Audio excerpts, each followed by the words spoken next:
Tick, tock. Funny how a clock can suddenly feel like a heartbeat when time starts running out. 21 minutes. That's all. Feels small, doesn't it? Just a sip of time. But when someone whispers that the next 21 minutes hold something that might break you, then every second gets heavier. People start breathing differently, eyes darting, mind racing. Not because the news is here yet. No, fear is never in the moment things happen. Fear lives in the waiting. You know what's fascinating about fear? It never waits for reality to show up. Oh no. Fear likes to arrive early, like an eager guest with messy shoes, stomping across your mind before anything has even happened. The truth could be calm, quiet, even harmless. But fear doesn't care about truth. Fear cares about imagination. It takes a tiny whisper of uncertainty and turns it into a roaring orchestra in your skull. One rumor, one hint, one countdown, and suddenly the mind becomes a haunted house where every shadow looks like doom wearing your name. Fear grows louder not when danger hits, but right before it. Because fear isn't fueled by reality. It's fueled by what your mind thinks reality will be. People don't panic because they know the truth. They panic because they don't. It's the space right before the reveal where humans start shaking. That quiet stretch of time when you know something is coming, but you don't know whether it will hug you or destroy you. That's where fear feasts. In uncertainty, in silence, in the seconds before the curtain lifts. The truth doesn't break most people. The suspense does. The mind starts spinning stories, and oh, it spins them beautifully, doesn't it? Drama, tragedy, chaos. Worst case scenarios stacked like dominoes ready to fall with the tiniest breath. You don't even need a threat. Just the idea that something big is coming. And watch how quickly the heart beats, like it owes the world every drop of blood left in it. The funniest part. The louder fear grows, the less real it usually is. Fear is a performer. It craves attention. It thrives in imagination. Inflates itself like a balloon right before reality walks in and pokes it back to size. But before truth arrives, fear wants to be king.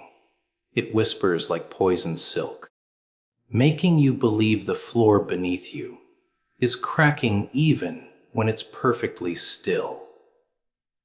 It tells you you're not ready, tells you you're weak, tells you the sky is about to fall and you won't survive it, and you believe it because the unknown is a blank screen, and the mind loves to paint nightmares when it doesn't have facts to cling to. People think bravery means facing danger. No. Bravery means facing possibility, facing silence, facing that inner storm when nothing has happened yet, but your mind is making you feel as though everything already did. When the truth arrives, at least you have something solid to fight. But before truth, you fight air, you fight ghosts, you fight your own thoughts clawing at your ribs like they're trying to escape your chest. That's why waiting is torture. That's why countdowns are cruel. Because the enemy isn't the moment. It's the voice whispering what the moment might be. And oh, how fear loves to grow in darkness. When you sit alone, when the seconds tick slowly, when your breath gets louder than the world around you. It creeps in gently, then suddenly screams like it's always been there.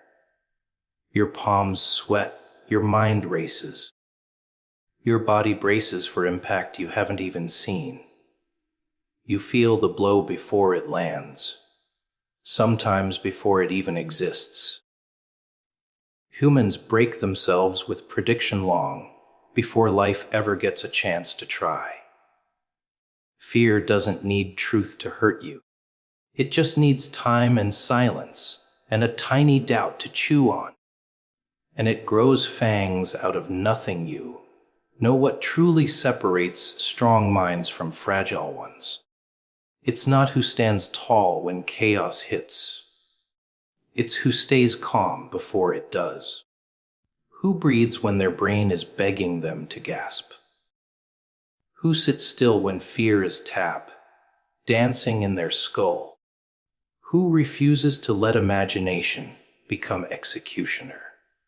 Because anyone can hold themselves together after the truth lands, but very few can hold themselves together before it arrives. Control in calm moments is nothing.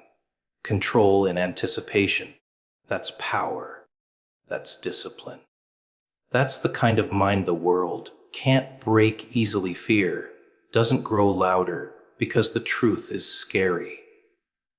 Fear grows louder because silence gives it a stage. And most people never realize the only audience fear performs for is the one sitting behind their own eyes. Countdowns. Isn't it funny how humans treat time like a judge with a hammer, ready to slam it down the second those last seconds vanish? 21 minutes. It could be meaningless, harmless, just numbers marching one after another. But the mind doesn't see minutes. It sees doom lurking in every tick. That little beep, beep, beep of time passing suddenly becomes a threat instead of a rhythm. You don't fear the moment. You fear what happens when the moment runs out. That's the punchline.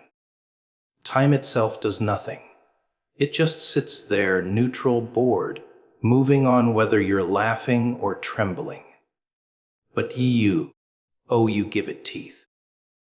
You turn seconds into swords pointed at your own chest and hold your breath like you're waiting for the world to collapse the moment the clock blinks to zero. People worship clocks like they worship gods.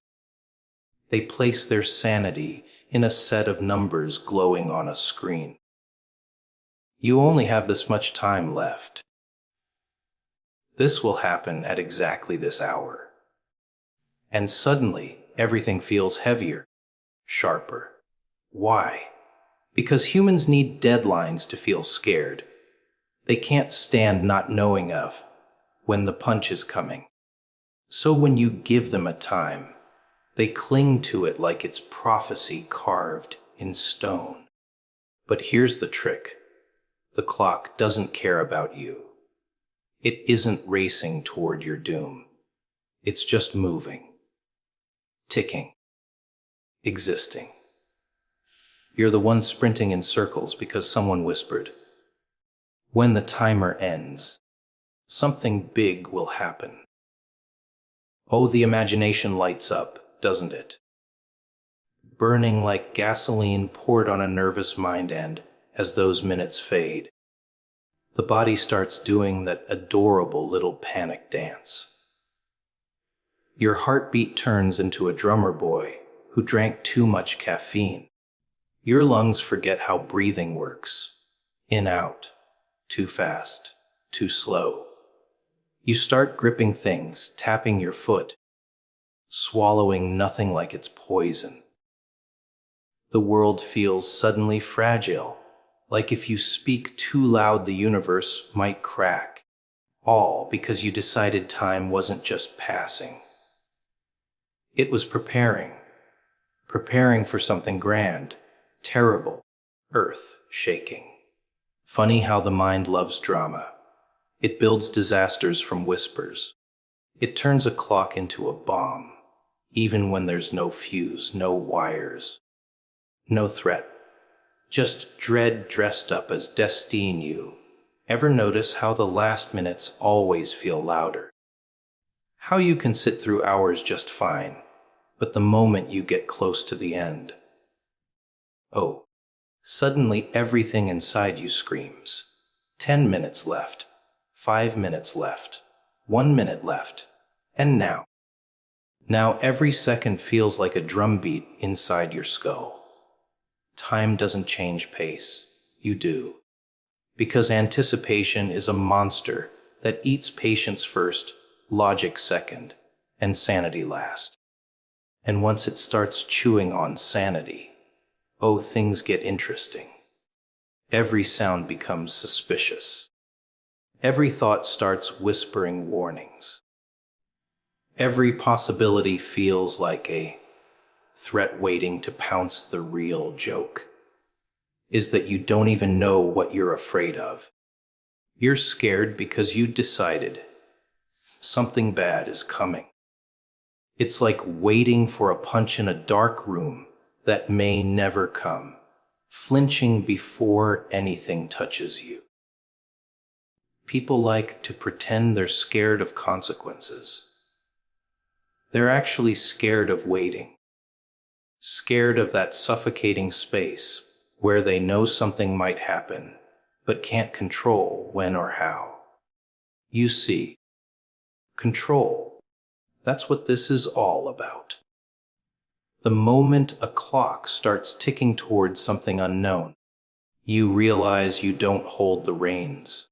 And nothing terrifies people more than being reminded they're not in charge, so they panic, pace, sweat, tear themselves apart from the inside while the world peacefully goes about its business.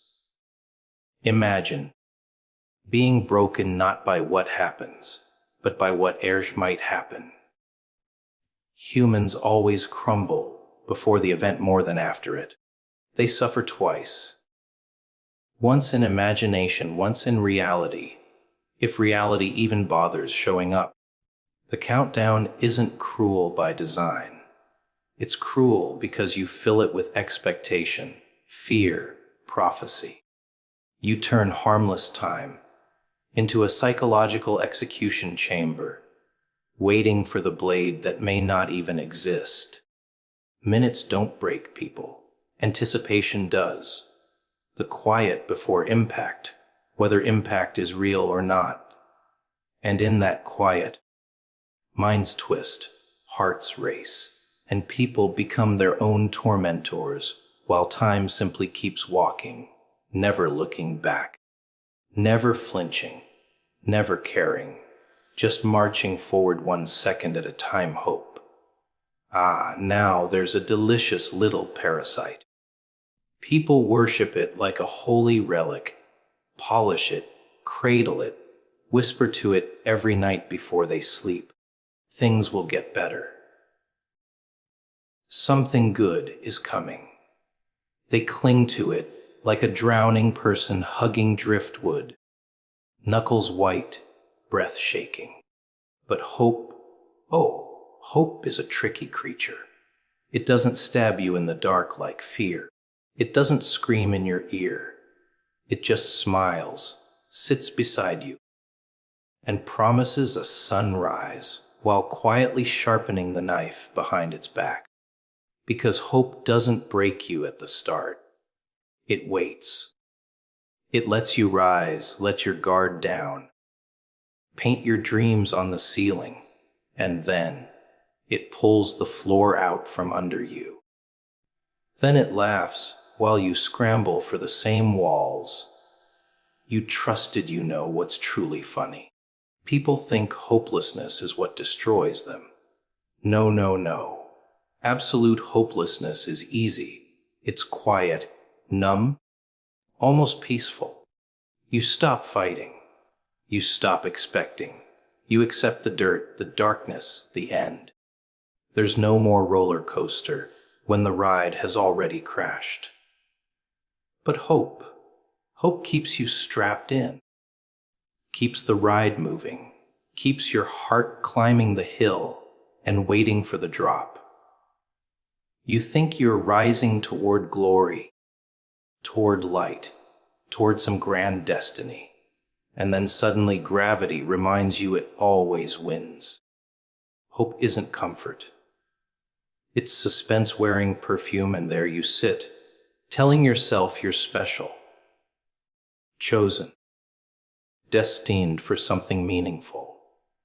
Any second now, life will deliver your grand moment, your sweet reward. You tell yourself good things are coming, that struggle has purpose, that pain is just the dramatic build up. It sounds poetic in your head, doesn't it? Like someday you'll look back and say, yes, it was all worth it. But sometimes life doesn't care about your emotional arc. Sometimes you're just waiting for a train that's never scheduled to arrive. And the longer you wait, the more hope starts to taste like rust on your tongue. Wasn't it fascinating how hope feels brightest right before it breaks? That last spark, that breath before the plunge. Humans cling to it like a final heartbeat. It's when the clock is almost empty, when the room feels too quiet, when the mind whispers, maybe it'll still work out. That's when hope becomes the cruelest. Because even when everything screams, collapse, the human brain whispers possibility. It's like watching someone hold a balloon over a fire, laughing, insisting it won't pop. And when it finally does, bang, they look so shocked, so betrayed, as if the universe made a personal promise to them, and then laughed in their face. You see, hope gives pain flavor. It gives disappointment teeth. Without hope, a fall is just gravity. With hope, a fall feels like betrayal, and betrayal hurts deeper than any blade ever could. Betrayal comes from belief, from trust, from the lie you fed yourself because it felt sweeter than honesty. Hope is the sugar that coats the poison of reality. It tastes good. It keeps you smiling. It keeps you dreaming. It sets you up beautifully, like a stage with velvet curtains and golden lights. And then reality walks in, unsmiling, unbothered, kicking down the scenery while you stand there, choking on the glitter you thought was magic. But let's not pretend hope is useless. Oh no, hope keeps you alive. It keeps you moving when logic screams stop. It pulls you out of bed when despair has you pinned. That's the funny part. The same thing that saves you can hurt you. The same flame that lights your path can burn your skin. People want hope without the pain. They want belief without disappointment. They want to rise without the risk of falling. And that's adorable. Truly. Because hope always carries a shadow. It always comes with a price. You can't hope big without risking a big shatter. The brighter the dream, the sharper the shards when it breaks. So there you are, sitting with your precious little hope, rocking it like a baby, praying it grows into something real. You tell yourself you're almost there, almost chosen, almost rewarded, almost saved, and maybe you are. Or maybe you're just feeding yourself a story, because the silence of uncertainty scares you more than a beautiful lie. But that's what makes hope the sweetest poison. You drink it willingly, smiling, desperate, believing the sting means you're alive. Hope never forces itself into your veins. You invite it in. You beg for it.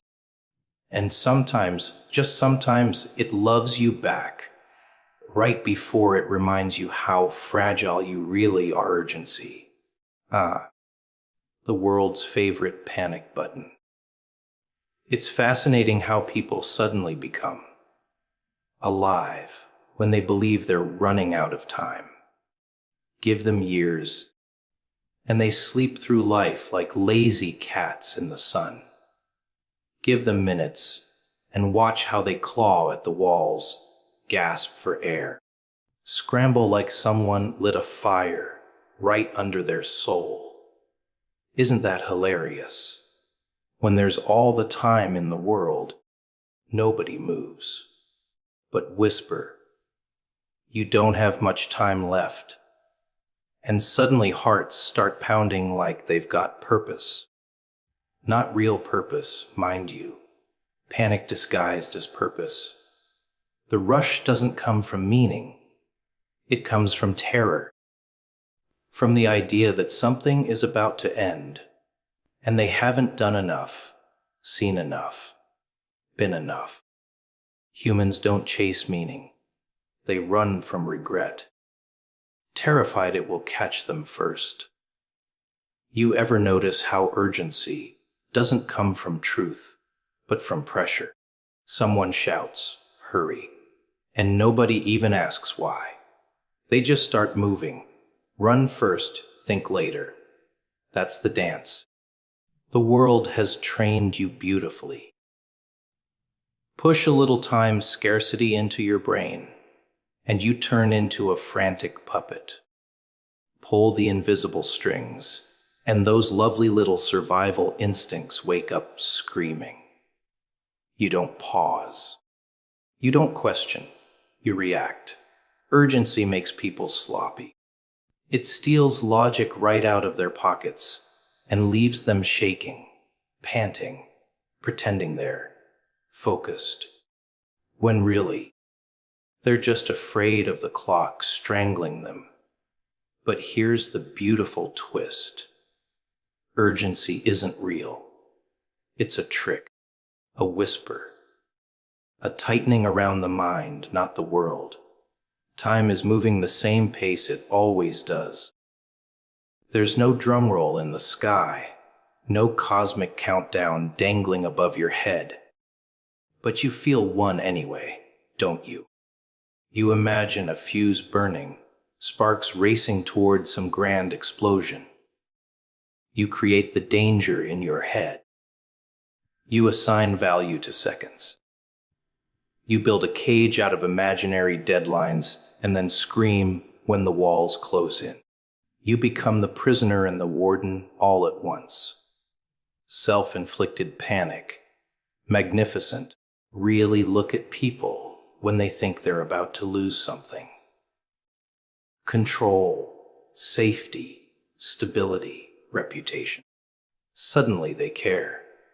Suddenly every second matters. Suddenly they find energy they swore they never had. Isn't that interesting? They never lacked power. They lacked urgency. Or rather, they lacked the illusion of urgency. Because the whole time, they could have moved, could have fought, could have climbed. But no. Why rush when tomorrow exists? Why bleed effort into life when comfort is easier? Then, when they feel the floor cracking under them, they sprint. They gasp, they plead. They wake up only when they believe they're about to lose the privilege of moving at all. Urgency is a double-edged joke. On one side, it makes cowards run. On the other, it shakes people awake. It strips away excuses, exposes that beautiful human laziness, and says, go on then. Show who you really are. It's funny how a ticking clock turns the quiet ones into fighters and the proud ones into trembling children. Deadlines don't build character, they reveal it.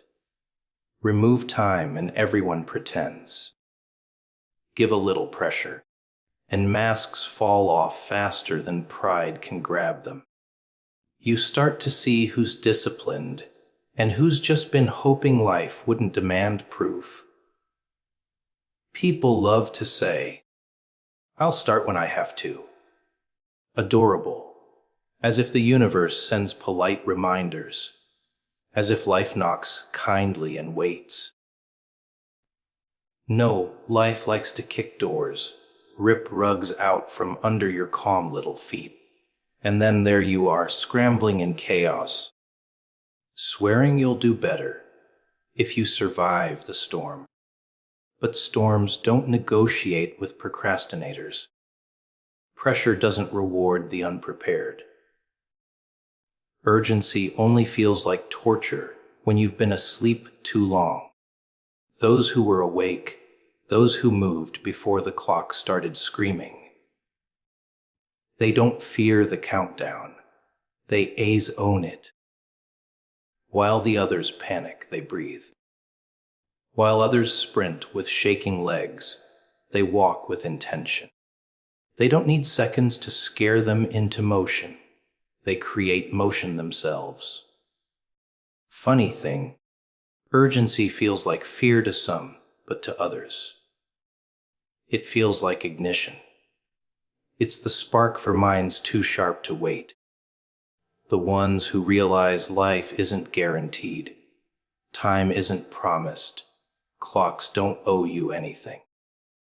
Some people only live when fear forces them to. Others live because they know they don't have forever. And they don't wait for the alarm to scream before waking up. The question isn't whether the countdown is real. The question is whether you only run when you feel the floor collapsing, or whether you've learned to move while it's still solid beneath your feet pressure. Now, that is where the fun really begins. Everyone wants to believe they're strong, composed, unshakable, until life places a hand on their shoulder and presses, just a little.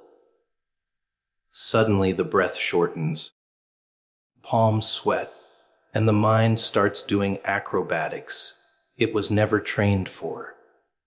Pressure doesn't need to scream to break someone. It just whispers, tightens, asks quietly, "Are you sure you can handle this?" And the moment doubt flickers, oh, the whole mental palace starts cracking like cheap glass under a boot. See, people talk big when the room is calm. They look confident when the table is set, the lights are warm, and nothing threatens their skin. But take away their comfort, turn up the heat. Squeeze just slightly, and that's when the truth crawls out. People love the fantasy of strength more than the reality of it.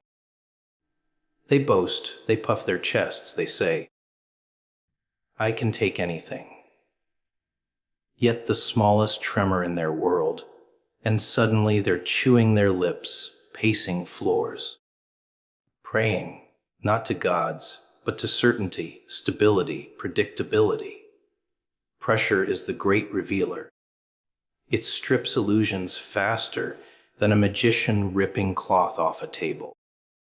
It shows whether you were truly built for storms, or whether you were just rehearsing bravery in a sunny room. Because real strength isn't loud. It doesn't pose. It doesn't bark. Strength is what keeps you breathing evenly when the world is sitting on your lungs.